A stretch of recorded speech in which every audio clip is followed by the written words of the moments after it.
I talked about how I really enjoyed the Avatar 2 Way of the Water movie because, yeah, the visuals, the animals, the aliens, of course, I am very biased in that, but I will admit that the movie did have a lot of issues, and some people straight up hated it, and there were questions I was asking myself throughout the movie that did, in many places, feel a bit rushed. If you really want to watch this movie for the spectacle of it, just like the first movie, because let's be honest, the story of the first movie wasn't a beefy story, it was a pretty generic, linear story, but what really sold it were the impressive visuals, and the spectacle of being able to go to a completely different planet or moon, and experience the life forms there. You still get that here. World building when it comes to the planet, or Pandora, is actually still here in the first movie, even more so, it seems, than the first. But let's talk about the plot, because they are continuing with the same characters, and there are parts in it where really annoying and really stupid that if it had not been for the visuals and me liking the actual franchise, I would not have forgiven. Okay,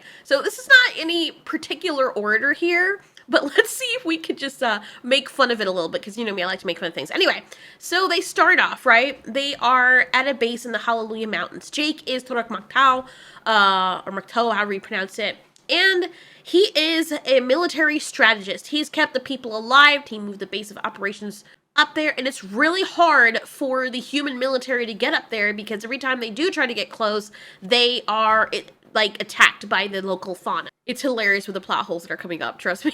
So Jake has 4 children, 2 boys, 2 older boys, and 2 young girls. One of the girls, the older girl, is an adopted daughter.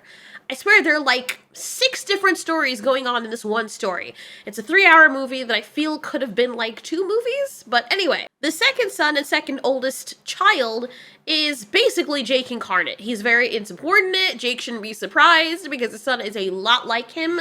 He just does not listen to orders. He respects his dad deeply, but he just keeps messing up. Everything his dad tells him not to do, he does. The big brother is always trying to control him, not in a bad way, but saying, hey, dad told us not to do this. Can you not do this? And it's like, he's so freaking stupid. Jake does bring his boys with him when he's doing military operations, but he allows them to look out. They have a very specific job. Everybody has a specific job. And then one day, the younger son, Loak, is just like, we should be down there in the action too. And then he gets one of the guns, and the big brother's like, you don't even know how to use it. And right there, where they know their dad can probably see them, because he's ordering everybody to do certain things, and he's standing on top of the plane thing. They should be looking out for their father, by the way, if they really care about him. But anyway, he's like, yeah, I do. And in the middle of, while this is a very important and dangerous mission, this kid is like, see, let's play with the gun, let's look, even though we're supposed to be looking out for dad and the people to make sure nothing fucking happens to them. Of course, because they're not looking out. I mean, somebody does sound the alarm, but if they had been doing their jobs, they probably would have seen this a lot faster because they were flying on their Banshee. So the ground person just happens to see the freaking helicopter thing when it's right up on them. And Jake is upset, understandably, because the brother almost got killed. The bigger brother almost got killed because of this ass bag. And all the people that were there almost got killed because of this ass bag. Also, the reason why they are attacking, supply trains and stuff is because months earlier, or what have you, the humans came back because we knew that was coming. Jake knew that was coming. And apparently, there's a development now that Earth can no longer be inhabited, or we already knew that from the first movie that it couldn't be inhabited, but apparently it's much worse. So now they're thinking about moving all the people over onto Pandora. But, to do that, using the resources you want this planet, you self-land the rockets, or the ships, so that every single one of them burn many kilometers of freaking forest that you're probably gonna need. I mean, you're not even chopping down the forest and using the resources. You were just straight up just burning them to the ground. They couldn't land in the water? The moon is huge, and they've already mapped out this planet to know where the biomes are, like the deserts, the water and stuff. But no, let's land in the forest and burn a whole bunch of it so that when we get out, there's miles and miles of just freaking... It just made no sense to me. It made no sense. Like, if you're planning on living on that moon at some point, I'm guessing you're going to have to learn to eat some of the creatures that are living there. But let's just Kentucky Fried Chicken every single thing in sight. But over the year, the humans come back, their technology has advanced so much to the point where they could build in a year what would take 30 years to do. What was also interesting is that they completely retconned Quaritch, and I knew that was going to happen. I was already prepared for it, but they retconned him, and the way they did it was so silly. And I get James Cameron had to do that. He had to try and make it make sense because they wouldn't have found him back and be like, oh my god, he's just on death's door, and then we bring him back that way. That would have made more sense, to be honest, but they left his body there and they had to leave, so how would they have explained them getting back a soldier or a grunt's body when they were essentially embarrassed and deported back to Earth? So they have this technology to upload his memories, or all the squad's memories, into these Na'vi. I'm guessing this is like a test thing that they weren't sure of. I mean, I'm pretty sure it's expensive to do it, but they conveniently mention in this movie that they downloaded all his movies from the first movie, or downloaded his memories, from the first movie, and, or everything that he knows except for his death, and put it in this Na'vi that has his haircut and all his tattoos. Every single one of the soldiers in the squad has those. I'm just more shocked they were able to freaking upload someone's memories. Awa was such an incredible find and discovery because of the tree's ability to be in tune with everything around it, and the ability that they had to do that in the first movie. And I'm like, wait, did they ever do that before? The Na'vi people ever do that before? Is that something that they just thought of on the fly in the last movie? Even so, I would think it would make more sense for people to try and do it here, but no, off screen, they just have that technology now to upload people's freaking memories. And I guess it would make sense for the motivational aspect of it. People are dying off on Earth. As a species, they are endangered, so I'm pretty sure that would be lightning on their ass to try and do that. But anyway, that's the thing, and now Quaritch is back. He's technically a clone of himself because of his memories, but he has all experiences, his feelings, and stuff like that, so he is, in all sense of the word, Quaritch. So Quaritch knows where Jake's home is, but not exactly where it is in the Halloween Mountains. They say that they need to get close to it to figure out where it is, but every time they send their equipment or they try to go up there, they're attacked. If they are in Na'vi bodies, it won't trigger an attack from the fauna, because you know how they attacked and protected everyone in the last part of the last movie? They're going to do that here. They kept doing that here. What I don't understand is, unless something has changed off screen, Jake, when he was in his Na'vi body, and all the other humans, when they were in their Na'vi bodies, did jack all to dissuade the fauna from attacking them. Jake still got attacked by a Thanator. He still got attacked by a Leonoptrix. Hell, there are certain creatures that hunt each other. So did they retcon being a Na'vi and other creatures not attacking you? I mean, that doesn't make any sense, because in the first movie, what really sold it and what made it really impressive was that these creatures could kill you. If they are that dangerous to a Na'vi that locally lives there, how much more dangerous are they to regular human beings? That was the whole thing. The big rhino thing, the Thanator, the Leonoptrix. I mean, even the Banshee. These creatures are dangerous. But now, because the Colonel and his people are in these Na'vi bodies, carrying around the weapons, like, oh, this dog with the hands comes up from the last movie and sees them and is like, oh, you're in a Na'vi body. Guess I'm not going to attack you. Even though, me and my kind fought tooth and nail to attack Jake, and attack Nateri when she was trying to save him. But just magically now in this movie, being in a Na'vi body, animals don't attack you anymore. It makes no sense. So then, because of Jake's children being stupid, they get caught by Colonel Quaritch and his team. And he's like, the kids are no good to me dead, right? So the parents come and save them. They have those little Bluetooth speaker things on from, the first movie. And they're able to, talk to each other across the entire planet. And they say where they are, where their position is. It's the place where Quaritch died, where he was able to see a screen of him dying. And he saw Natiri's feathers. And he's, super scared of her now. But they do go to the position and they save the kids. But Spider, a human child, couldn't go to Earth because when they were deporting them, he was too small to go in a cryo chamber. So they had to keep him on the planet. First kid born on Pandora, by the way. He grew up with the Na'vi, with Jake's people, right? And he's like a brother to them. He basically is already like an adopted child. He gets caught because his hands are tied, and unfortunately, he is not as nimble as the Na'vi, even though he's really nimble for a human. So General Quaritch figures out it's his son, Miles Jr., named Spider now, and he's like, I would never ask you to betray Jake. They tortured him, and Colonel Quaritch was really soft with his son because it's his blood. It's interesting to see this other version of him as a father worried about his own blood. That is a very strong thing, and I'm glad that they showed that here. Now, what I guess does make sense and doesn't make sense is that Jake wants to leave now because Quaritch had their kids under his knife. They could have been killed. Quaritch would have killed them. He is ruthless.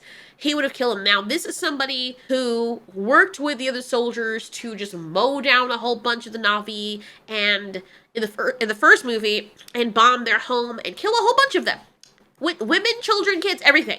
Quaritch wants Jake because Jake is a leader of the Na'vi. He is leading the insurrection, as they call it, even though this is the Na'vi's home, against everyone. And Jake is also a traitor to his kind. You gotta understand, like, from the humans on Earth's perspective, Jake is a traitor. He teamed up with these aliens to kill all of his kind that comes there. People that are innocent and just doing their jobs that don't even know what the hell's going on. They're just killed and treated as though their lives don't matter. Jake is a Na'vi now, so human lives don't really matter to him, unless it's spiders. So, Spider has all the information, Jake's whereabouts, but he didn't give them anything, right? He didn't give them anything. Doesn't matter because, I guess, because the Quaritch guy is in the Na'vi body, he's not getting attacked by the fauna. They can more easily figure out where Jake is. But here's the thing that this makes sense, right? Jake tells Neytiri, we gotta leave. Because he's a father now. And it was different when he had no kids. And he's like, yeah, let's fight them. But now he's like, oh shit, my kids almost died. We need to leave. And Neytiri is saying, well, we need to protect the people. My father gave me this bow. And he told me to protect the people at all costs. And Jake's thing is, they are coming after us. Quaritch is hunting us. They want me. If I'm there, he will not stop until he gets me. Plus, our kids. I care about protecting this family. He really just cares about his family. He doesn't care really about the people, and I can understand because they're not his flesh and blood. But they're Neytiri's, and Neytiri loves her husband. She's gonna go where he goes, where her kids go. So they leave because Quaritch will follow them. They go to a safe haven somewhere across the moon planet, and they go with these Metcayena water people.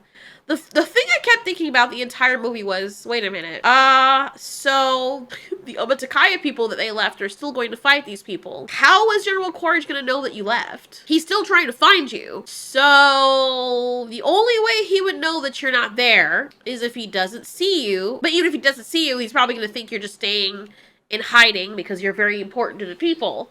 He would have to get to the location, which we see him getting with the Banshee and doing the same thing Jake was doing, and Spider starts kind of bonding with him, because regardless of how much this kid hates his father and knows he's a villain, in the presence of, he knows it's still his dad. Blood is thicker than water. Like, I understand Spider's actions. He grew up with Jake, but this is his dad. He's like, something just is different. It's just something different with family. Especially your dad's now spending time with you. And so Spider, of course, is going to be stupid and drop the ball when it comes to that. We don't know if Spider actually told him where, but they don't really need Spider to tell him where. So let's say that Colonel Quaritch gets to the base of operations. To do that, he would have had to kill a lot of Na'vi. And then he would have had to torture people to find out where Jake was. Otherwise, I don't understand. Like, what did Jake think was going to happen when they left? And Quaritch doesn't know that they left. The whole point is to go into hiding, so they don't know where Jake is. But the people are still going to be in danger. Because to get there, Quaritch and his men are going to torture these people or bomb down the whole operation. The whole idea of them trying to find the place is so they could blow up the base of operations. So they probably didn't even get to torturing the people. They just blew it up. Oh, found out, well, wait a minute. Oh, there's a helicopter thing that was called out a few days ago. Well, why? The only person that still uses that shit on this planet is... Wow, and the person who has the ability to call these people, the science people, has to be Jake. So now we go to where he is. Let's be optimistic for a second and say that Quaritch didn't even get to the Omaticaya people. He just he just found out that Jake was halfway across the world. You're still putting these people in danger, and you're at a less advantageous vantage point being on a freaking coastal reef shore than you were in the Hallelujah Mountains, where you could duck and dive and hide way more efficiently with people who you have already trained in the art of military strategy when it comes to the humans. These Metkayina water people don't know any of that. So you're basically putting them in danger. And of course, the reason he had to call the helicopter over to the reefs is because one of his daughters, the adopted one that was basically in Grace's avatar's body, she was pregnant apparently. That was also weird. But Kiri, the word that she's a special girl that can like commune with nature and stuff because she's Awa's direct daughter like Jesus Christ.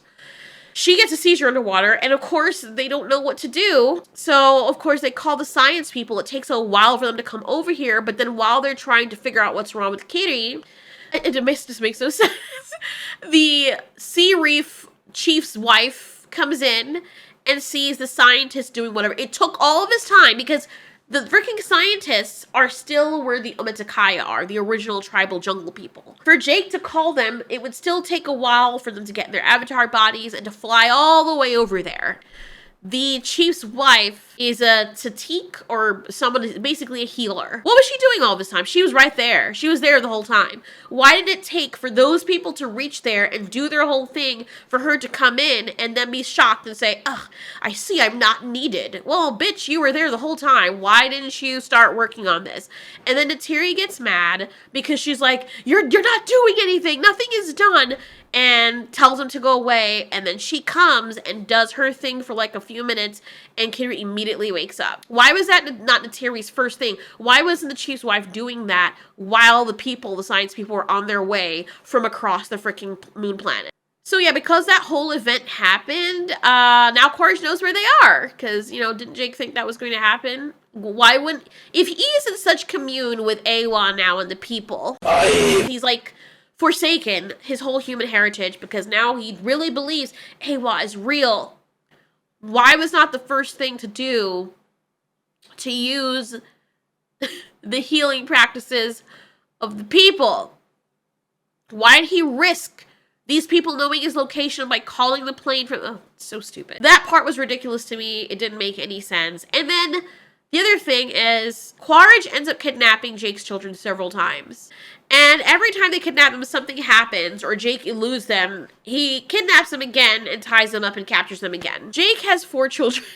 Let's exclude Spider, because he cares about Spider. You could say it made sense if Spider was with Jake, because he fears for his son's life, but no, Spider is on the boat with them the entire time. By the way, Spider, who, for all intents and purposes, would have been seen like a traitor, I would have been a little bit more wary of him, but the other kids are like, hey, what's going on, bro? You know, I thought they were going to be like, you freaking traitor. But they were like, nah, hey, what's going on? You're with the humans now. They captured you. Are you all right? Yeah, cool, man.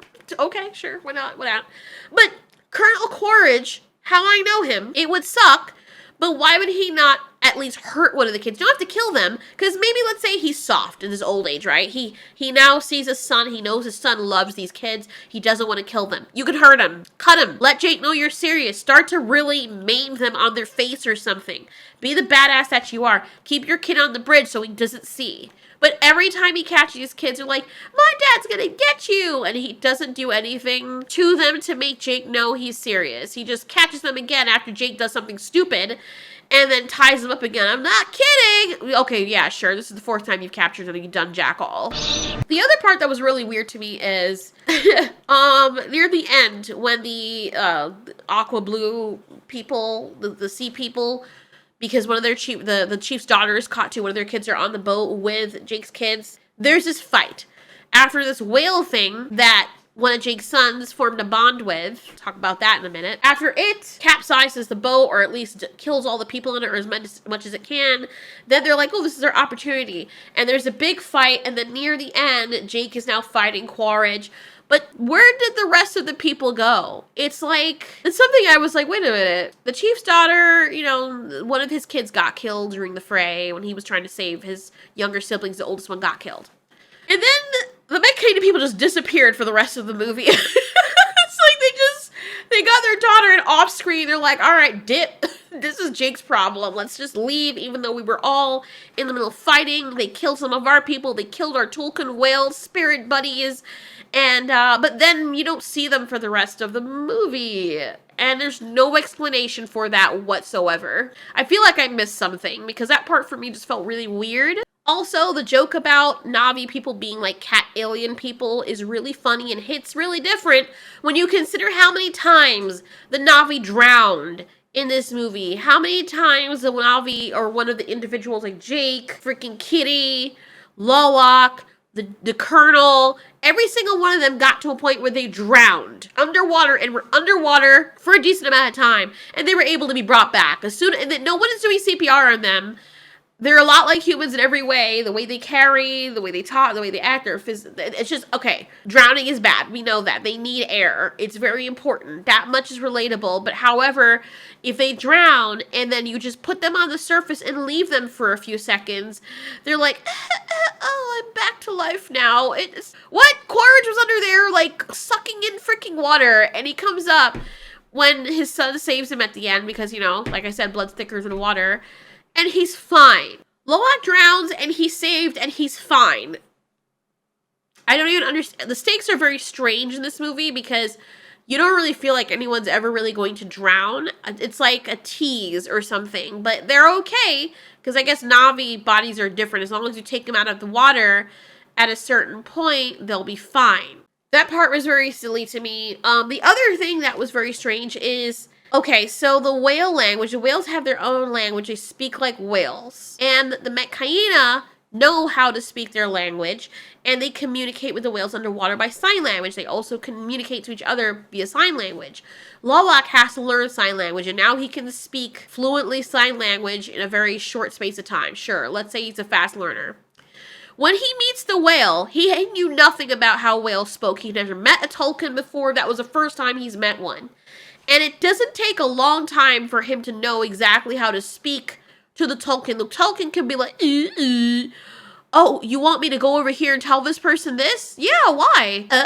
Oh, man, that's rough, man. All right, I'll go do it. All right, I'll be right back, all right? Like, what in the ass? Like, how do you know what he's saying? When he was asking the whale, what's wrong, you know, and what really happened, and the Tolkien's able to actually communicate with him. He's not grown up in that world. He's not seen Tolkien's before, unless while they were teaching them sign language, they were also teaching them Tolkien language, which they don't really show. So that part was really strange to me. Like, and there's that whole thing going on with the whole 6 movies. That was, what was the movie? There was a movie that I found, Free Willy, an orca movie. Really sweet, very dated, but very, very sweet movie. I love that movie.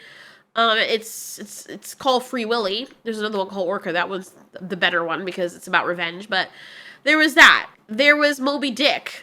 There was so many things. Like, I don't know. It was so weird. There's so many movies going on. And while the spectacle is beautiful, which is what I fell in love with this movie for, it is all over the place. And it has a linear story because Jake has to protect his people. He leaves the people he's supposed to be protecting to protect his children. His children is in danger, so he fights to protect his children. And now we're back to square one again. But just in a different location, where it's harder for him to survive because as a jungle Na'vi, he's not as well equipped. Even though they've learned to adapt, he's not as well equipped to live here. So you've put your children and your family at a mega disadvantage. If I knew that now Quaritch was here, yeah, you're one of these people, but you're not at the highest level of advantage that you could have, I would have gone back to the jungle, you know, but anyway. Also, what I was expecting, I guess they can't keep doing the same thing over and over again, even though they did a lot of that in this movie.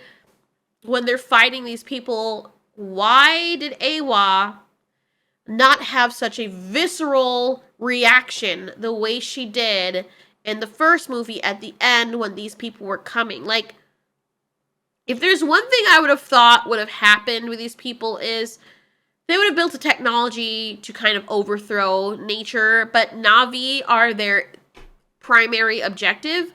But Awa is above the Na'vi. The Na'vi are only a small rung on the wheel for Awa. Awa herself can turn the entire forest against it. So maybe, looking back at it, that's probably why they landed the forest there, landed the rockets onto the forest and burned down the entire area.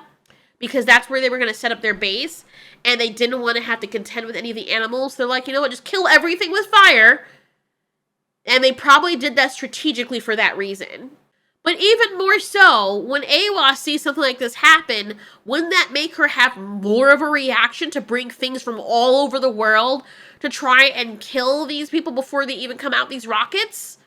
Like, you have creatures that live that can take down these structures very easily. If creatures like the Tulkun are able to do that, wouldn't Awa take control of them when she sees what they're doing? Wouldn't they have prayed to Awa like they did before so she could help them? Like, it doesn't make any sense. Now they've just completely forgotten that they can do that, even though the planet is now more in danger than it was in the first movie. So yeah, those were some issues about it. Also, Spider's adopted officially into their family because now the one son is dead and Spider is like their family now, but Neytiri hates him and she was ready to kill him, and that's why Quaritch let their kids go because he didn't want his son to die.